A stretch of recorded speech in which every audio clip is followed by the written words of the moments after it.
সবাইকে আবারও স্বাগতম।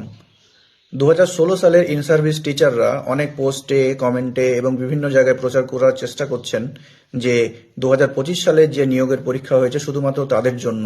তাদের নিয়োগ যদি ক্যান্সেল না হতো তাহলে নাকি আর কোনো এসএসসি হতো না। তাদের উদ্দেশ্যে আমার একটা প্রশ্ন, আপনারা কি সুপ্রিম কোর্টের রায় ভুলে গেছেন? সুপ্রিম কোর্ট কি বলেছে চলুন আরেকবার মনে করিয়ে দিই। সুপ্রিম কোর্টের রায়ে বলা হয়েছিল যে আপনাদের যে নিয়োগ ক্যান্সেল হয়েছে সেই নিয়োগটা অ্যাফোরসেড পোস্ট বা ডিক্লেয়ার্ড ভ্যাকেন্সিতে করার জন্য, যে ভ্যাকেন্সিতে আপনারা পরীক্ষা দিয়েছিলেন সেই ভ্যাকেন্সি। এই যে 2025 সালের পরীক্ষা হয়েছে, এখানে কি আদৌ সেই ভ্যাকেন্সি আছে? কেউ কোনো পোস্টে চাকরি করছে, সেই চাকরির পোস্ট ভ্যাকেন্সি হিসেবে কি দেখানো যায়? তাহলে আপনারা কেন বলছেন যে আপনাদের জন্য এই পরীক্ষা হয়েছে? এই 35,000 যে ভ্যাকেন্সি, সেই ভ্যাকেন্সি তো শুধুমাত্র ফ্রেশারদের জন্যই। এখানে তো আপনাদের কোনো অধিকার নেই।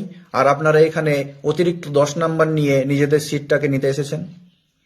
আপনারা সরকারের কাছে কেন পারলেন না, কেন বলতে এখনো পারছেন না যে 2016 সালের ভ্যাকেন্সি যেটা সুপ্রিম কোর্ট বলেছিল সেই হিসাবে নিয়োগ করার কথা? আপনারা তো অনেক ক্ষমতাবান, আপনারা কোর্টে এতগুলো উকিল দিচ্ছেন, আপনারা সব জায়গায় কোর্টে গিয়ে রায়কে চেঞ্জ করে দেওয়ার চেষ্টা করছেন। তাহলে আপনারা সরকারকে, কমিশনকে কেন বলতে পারছেন না যে এই ভ্যাকেন্সিতে আপনাদের নিয়োগ নেই, আপনাদেরকে 2016 সালের অ্যাফোরসেড পোস্টে নিয়োগ করা হোক? আপনারা পারলে 2016 সালের সেই পোস্টে আপনাদের নিয়োগটাকে করান না।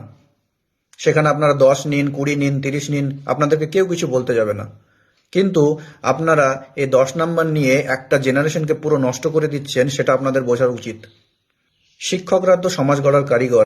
এই যে 10 বছর থেকে কোনো চাকরির পরীক্ষা হচ্ছে না, আপনারা একবার আওয়াজ তুলেছেন? আপনারা এই স্কুলে শিক্ষকতা করছেন, আপনাদের ছাত্রদেরকে কি শেখান আপনারা? তাদেরকে কি এই ঘুগনি শিল্প, চপ শিল্প এগুলোর জন্য আপনারা তৈরি করছেন?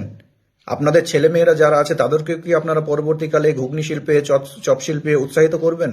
আপনারা যেখানে শিক্ষকতা করছেন স্কুলে, আপনারা যাদেরকে পড়াচ্ছেন তারাও তো আপনার ছেলে মেয়েদের মতোই। আপনারা কি চান যে তারা এই ভালোভাবে পড়াশোনা করে, বিএড করে, গ্র্যাজুয়েশন করে, এমএড করে এইসব পড়াশোনার পর তারা চপ শিল্প করুক, তারা ঘুগনি বিক্রি করুক? আপনারা কি তাহলে আমাদের মন্ত্রীদের যে ভাষণ বা কথা তাতে সায় দিচ্ছেন? আর এই 10 নাম্বার নেওয়ার পরেও আপনাদের সহকর্মীদের তো অনেকেই এখনো পর্যন্ত ডাক পাননি। তাদের কথা আপনারা একবারও ভেবেছেন? কেন তাদের কথা ভাবছেন না?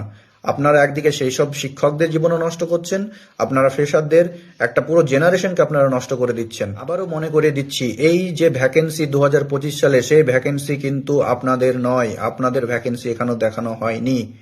কেন এই কথা বলছি সে যথেষ্ট প্রমাণ আছে, তবুও ছোট্ট একটা কথা বলি। 2016 সালের যেই সাবজেক্টের ভ্যাকেন্সি ছিল 2025-এ এখানে এসে দেখা যাচ্ছে সেই সাবজেক্টের ভ্যাকেন্সি নেই। যদি সেই ভ্যাকেন্সিটা এখানে দেখানো হতো তাহলে অবশ্যই সেই ভ্যাকেন্সিটা এখানে থাকতো। তাই আপনারা আপনাদের দাবি তুলুন, 2016 সালের যে ভ্যাকেন্সি সেই ভ্যাকেন্সিতে আপনাদের নিয়োগ করানো হোক।